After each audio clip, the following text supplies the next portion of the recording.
Herkese merhabalar arkadaşlar, kanalıma hoş geldiniz. Hançer'in Beyza'ya haddini bildirsin istiyorsanız ve ayrıca Sıla'nın gerçekleri bir an önce ortaya çıkarmasını istiyorsanız videomuzu beğenin, sayımızı görelim.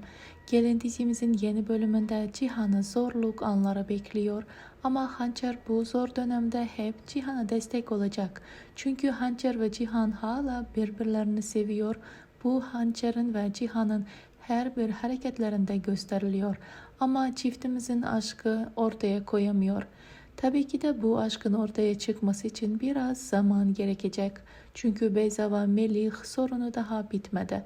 Bu sorunların bitmesiyle Cihan ve Hançer yeniden evlenecekler ve Cihan ve Hançer Beyza'dan kurtarabilmenin yeni yollarını arayacak. Ama bu hiç de sanıldığı gibi kolay olmayacak. Çünkü Beyza'nın tek amacı Devaloğlu mirasını elde edebilmek.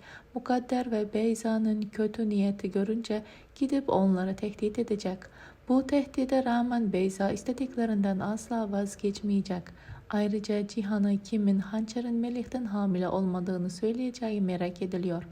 Bu büyük ihtimalle Cihan'ın gerçekleri kendiliğine öğreneceğinden olacak ya da Fadime gerçekleri Cihan'a dayanamayıp söyleyecek ve bu sahnelerden sonra artık eskisi gibi hiçbir şey olmayacak. Cihan her zaman Hançer'in yanında olmaya devam edecek.